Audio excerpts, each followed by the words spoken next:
Hello, everybody. This is Joseph P. Farrell with news and views from the Nefarium. First one of 2021. This is coming to you Thursday, January 7th, 2021.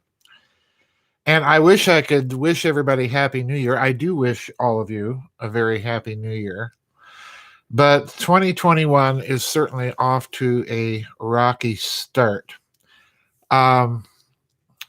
And I really don't have any prepared remarks because, first of all, it's very difficult for me to express what I'm thinking and feeling right now in the wake of the absolute disaster of the American federal elections of last year and what we saw yesterday, the spectacle that we saw yesterday of the mob storming the Capitol. Now, you may think that when I refer to the mob storming the Capitol, that I'm referring to those people that pushed their way into the Capitol building and basically shut down a session of Congress.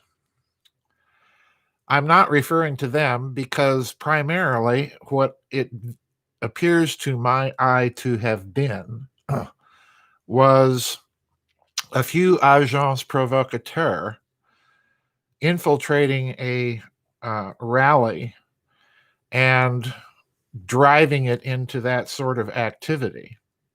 The mob that I'm referring to is the mob called Congress. And what we saw in terms of police behavior breaking up protesters who, as far as I could tell, now you may disagree with me, that's fine. You have your opinion, this is mine. As far as I could tell, were protesting rather peacefully. The mob activity, as far as I can tell, was on the part of the police. And I have to tell you, in all honesty, that as a boy, when I lived through the assassination of President Kennedy, I became very disgruntled, disenchanted, skeptical of the American narrative about itself. That persisted all the way through college and graduate school. I did participate politically after I was of age to vote, up until 1988 when G.H.W. Bush ran. At that point, I thought it was rather pointless to do so because there did not appear to me to be much philosophical difference in reality between the two parties that we were offered to choose from. And for several decades, as you know, if you've been following me a number of years, for several decades, I basically was non-political. That didn't mean that I didn't have political opinions, but rather it meant that I did not vote because I didn't see much of a choice being offered. Well, I came out of retirement in 2016 to cast a reluctant vote for Donald Trump because I viewed and still view Hillary Clinton as one of the symptoms of the problem of Swampington, D.C. We have now witnessed, in my opinion, an election that is not only fraudulent but stolen. We have a man who is essentially a grifter, and as far as I'm concerned, an agent of influence for Communist China. We have Republicans and Democrats who are not even willing to look at nor address the concerns of the millions of voters that they just disenfranchised. So my view of the situation is I went to bed last night living in the shards of what was left of this country and woke up today with an absolute mess. Now, they're going to try and portray this as a return to normal. And in a certain sense, it is. But at best, if this is a return to the business as usual, the grift as usual approach of the swamp, and that's the best case scenario. The worst case scenario is we've just had a coup d'etat, and what we now have in charge of this country is a shill for communist China. That's the worst case scenario. And it got me to think about my future, which I think, given the opinions that I hold, I'm probably one of those with a big target for the re-education camps painted on me. Because make no mistake, that's what this current group is. But I wanted to share some readings with you as to why this has happened. America likes to view itself as the quote-unquote exceptional nation, as if we are exempt by dint of our Constitution and political superiority and administrative genius to the ways of history that befall all corrupt governments, particularly those that are founded in ideologies that are, quite frankly, against the laws of the cosmos or the laws of God or whatever you prefer to say. The idea that we are an exception to that rule has inculcated in this country and in this culture, if you want to call it that, a kind of hubris that is so divorced from reality that I think there will be geopolitical consequences to this election right now that we can scarcely imagine. Because what we've revealed ourselves to be to the world is a banana republic operating under color of law. I want to read why we're in this mess from a book by, some of you may be familiar with his name, Murray Rothbard. The book is called Conceived in Liberty. It's an excellent little study. Rothbard was, as many of you know, a libertarian economist. Now, I'm not a libertarian. I have many philosophical disagreements with that political and economic philosophy. Some aspects of it strike me as being very, very similar in its historical analysis of the human condition to the Bavarian Illuminati, believe it or not. But I do tend to think that they have given the most thought, the most objective thought, to this current situation. I'm reading from the last chapter in this book, and I want you to listen carefully to what he says. This was written years ago. What he says in this chapter, and apply it to the current situation. Because what he's telling you is that the problem that we're facing is in part due to the American Constitution itself. And then I'm going to read from another book. Listen carefully. It was a bloodless coup d'etat against an unresisting Confederation Congress. The original structure of the new Constitution was now complete. The Federalists, by use of propaganda, chicanery, fraud, malapportionment of delegates, blackmail threats of secession, and even coercive laws, had managed to sustain enough delegates to defy the wishes of the majority of the American people and create a new constitution. Let me read that again. It was a bloodless coup d'etat against an unresisting Confederation Congress. The original structure of the new Constitution was now complete. The Federalists, by use of propaganda, chicanery, fraud, malapportionment of delegates, blackmail threats of secession, and even coercive laws, had managed to sustain enough delegates to defy the wishes of the majority of the American people and create a new constitution. The drive was managed by a core of brilliant members and representatives of the financial and landed oligarchy. These wealthy merchants and landowners were joined by the urban artisans of the large cities in their drive to create a strong overriding central government, a supreme government with its own absolute power to tax, regulate commerce, and raise armies. These powers were sought eagerly as a method of handing out special privileges to commercial groups, navigation acts to subsidize shipping, tariffs to protect inefficient artisans stampeded by national depression from foreign manufactured goods, and a strong army and navy to pursue an aggressive foreign policy designed to force the opening of the West Indies ports, the Mississippi River, and the Northwest.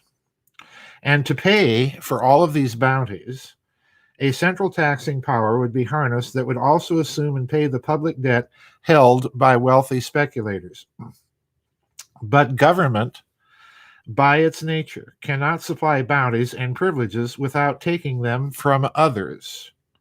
And these others were to be largely the hapless bulk of the nation's citizens, the inland subsistence farmers. In western Massachusetts, taxes to pay a heavy public debt owned by wealthy men in the East had produced Shays' Rebellion.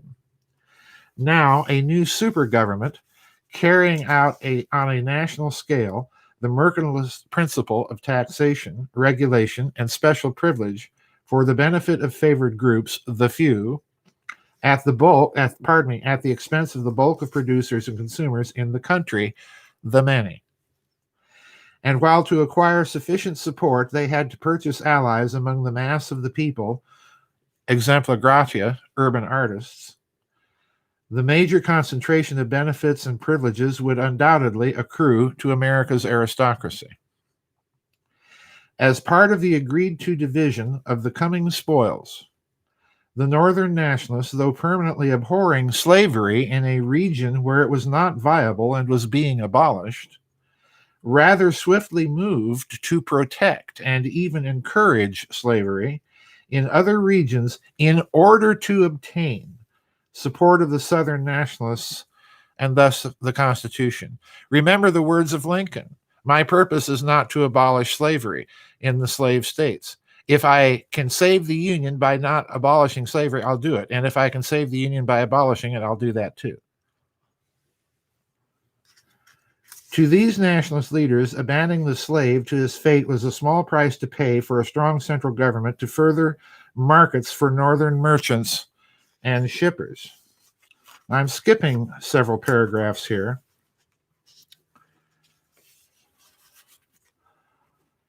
If then the Constitution was a counter-revolution, what kind of reactionary movement was it? Contrary to the famous Beard thesis, it was not at all a struggle between a sound money creditor class against small farmer debtor classes in favor of inflation and paper money. These were categories that Beard impermissibly smuggled from his experience of the monetary struggles of the late 19th century.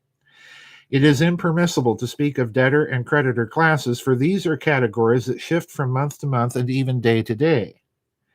Consequently, while it is true that paper money is likely to be favored by debtors, the aggressive debtors were far more likely to be wealthy merchants and great planters than rural farmers far removed from the seats of financial and political power.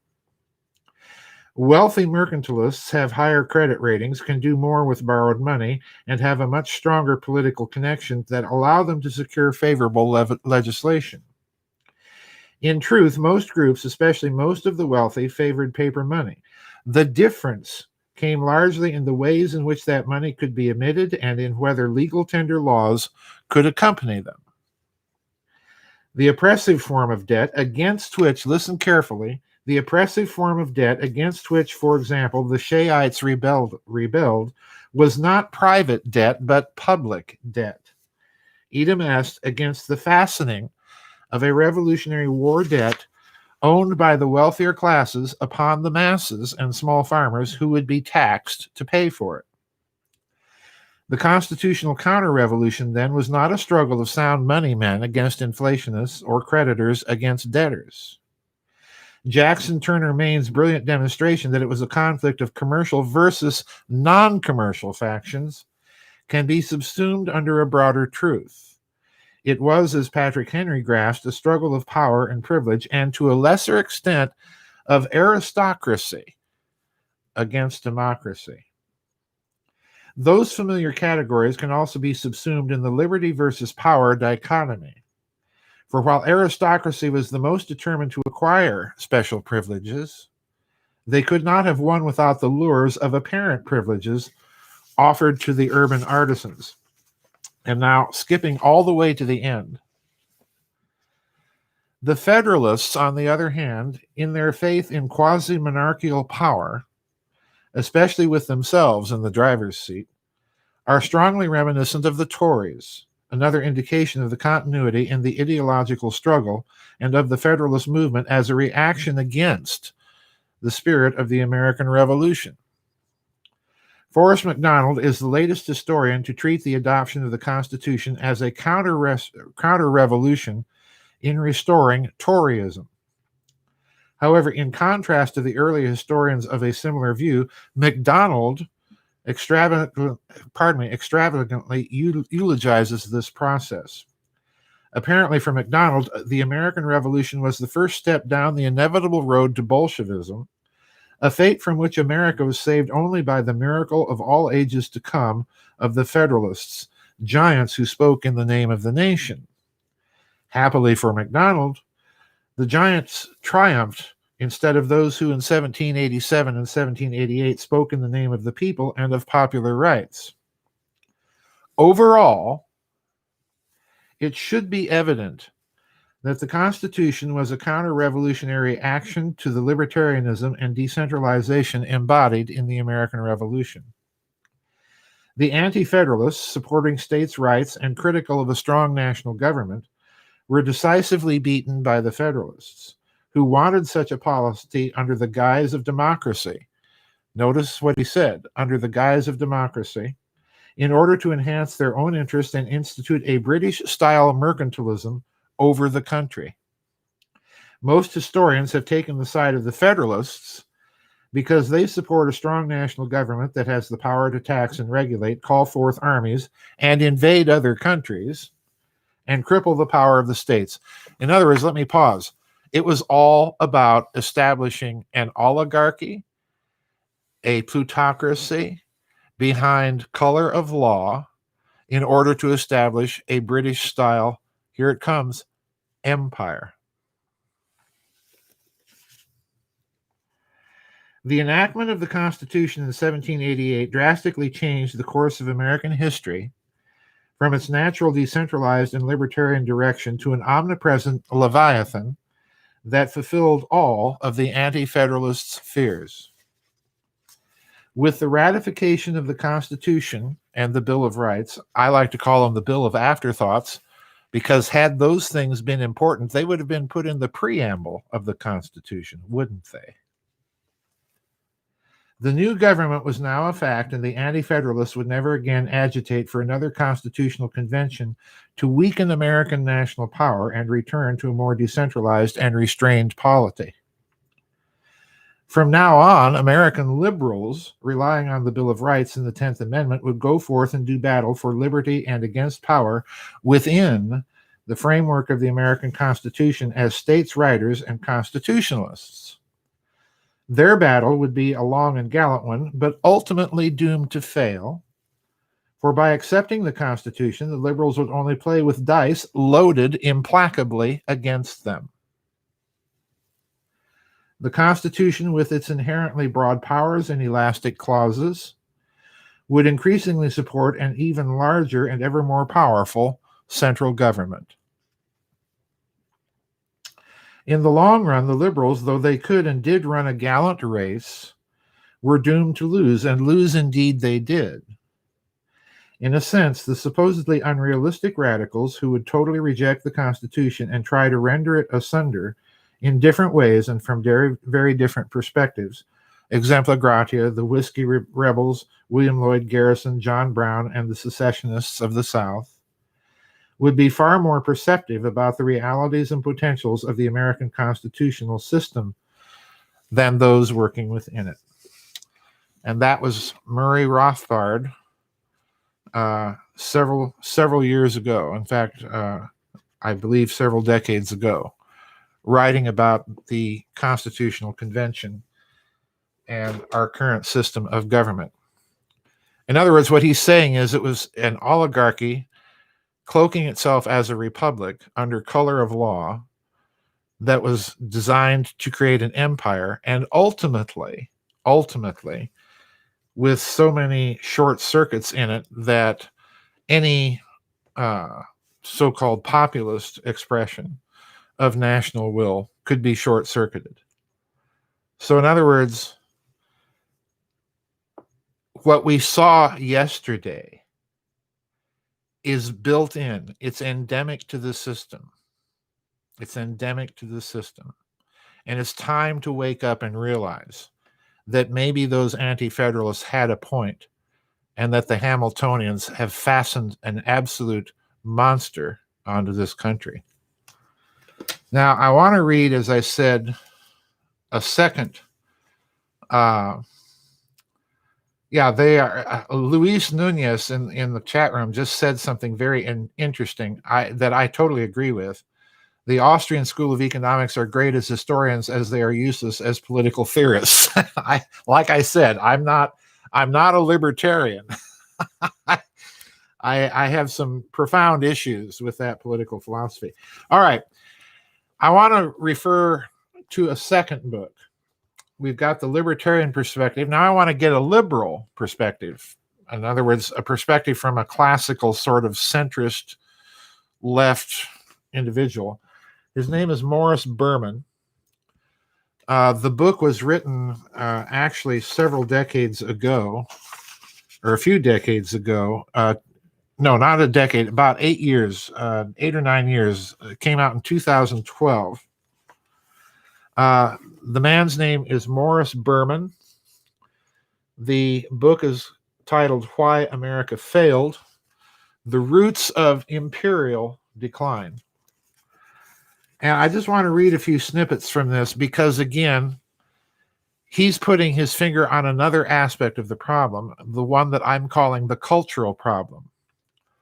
Because what Rothbard points out is that the Constitution is conceived in this moral vacuum without any reference to the culture, namely a European culture, that gave rise to it. It's in fact kind of an anti-document in a certain sense. Well, Berman is concerned with this cultural aspect that I think is this book is so chock full of pithy, worthy sayings and observations. In fact, I read this book maybe 2 or 3 times every 3 months because what he said so many years ago is even more true today. And the first observation in the book that I want to draw to your attention is a statement that he cites from Walter McDougall, who he says, McDougall believes that American history is characterized by creative corruption. And again, folks, that's the Hamiltonian model that we see embodied in this Constitution.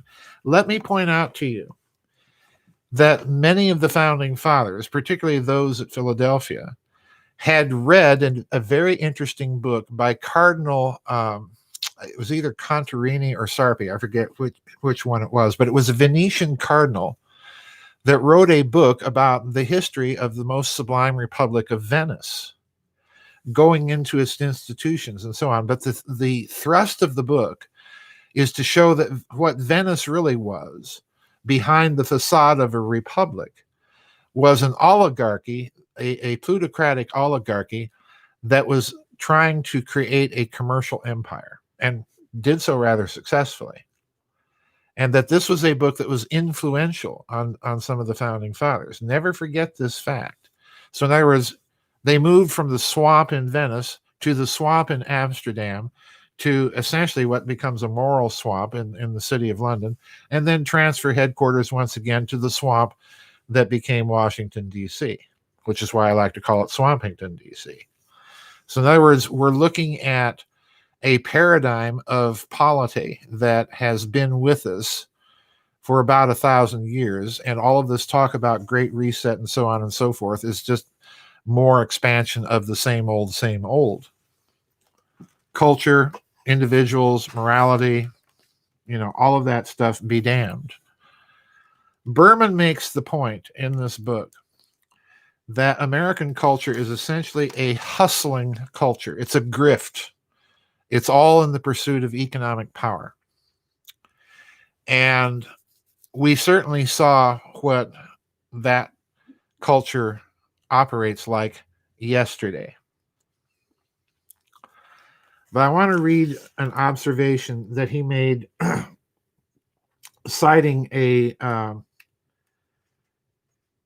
Southern poet by the name of John Crow Ransom. And this author appeared in a collection of essays, postbellum essays.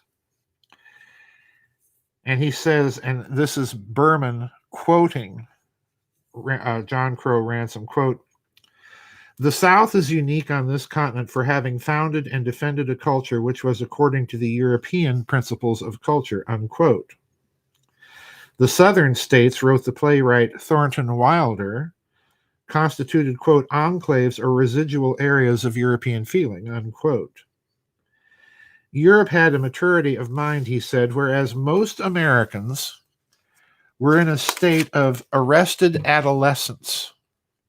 And stop and think about the behavior that we saw last year. They worshiped progress. This is the key point. Even though progress never defines its ultimate objective. It just goes on and on, brutalizing our lives. They spoke of ambition, said Ransom, but what it really came down to was belligerence. The endless striving for personal success, and success measured in financial and economic terms.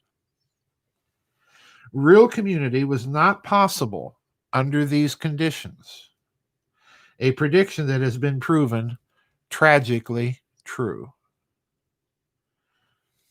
So, in other words, the other thing I'm suggesting to you is that the adolescent behavior, the constant pursuit of progress, is also sort of, so to speak, inbuilt into this current Constitution. This is why you saw what you saw yesterday with the adolescent mob of Congress doing what it did and overriding the actual will of most of the electorate in a stolen election. So,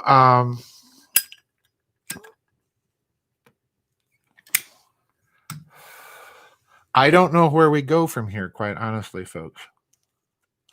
I don't know what to say. I do know that for my part, I simply no longer feel like I'm a citizen of this country. I feel like I'm an exile living in a foreign land, because most of the things I hold dear culturally are as far from what's in the mind of those people in the swamp as can be. And it's no surprise that we should end up with a grifter in the White House who views the federal government as his personal fiefdom to enhance his family wealth. Because, as Rothbard points out, that's essentially what it was about. So anyway, I don't know where we go. I think political action is not possible. We can entertain ourselves with hope porn about voting for constitutionally minded sheriffs and so on and so forth. But what good is that going to do when there's no rule of law and the courts themselves refuse to enforce the law? So I don't know what to do. I don't know what to say or what to think. I do know that any way forward must take an honest, thorough, moral search of the foundations of this culture and, more importantly, of this country and of its polity, because no progress can be made without that. So, we can wrap ourselves in the flag like many of those protesters that we saw on TV yesterday, and we can talk about Constitution, but we'd better realize that maybe some of that document might be the problem. And I think Rothbard brings that out probably as well as anybody from the libertarian perspective that I've read. So anyway, attrition through denial of service. Yeah. And that Dark Truth makes a very interesting point in the chat room just now, that they all had their well-planned pre-thought speeches ready. Yeah. And I think part of this is about a gun grab too. Good luck with that. So anyway, folks, the year is off to a rocky start. I have a feeling it's only going to get much, much rockier. But nonetheless, I do wish you all a happy new year to you and yours. Hang in there, and please keep, and I mean this quite sincerely, keep those of us in this alternative media field in your thoughts and prayers, because we will need protection, and I can't count on my government to protect me. Okay. All right. That's it for the news and views this week. First one of 2021. Thank you, folks, for being patient during the holiday intermission, and we'll see you on the flip side. Bye-bye, and God bless.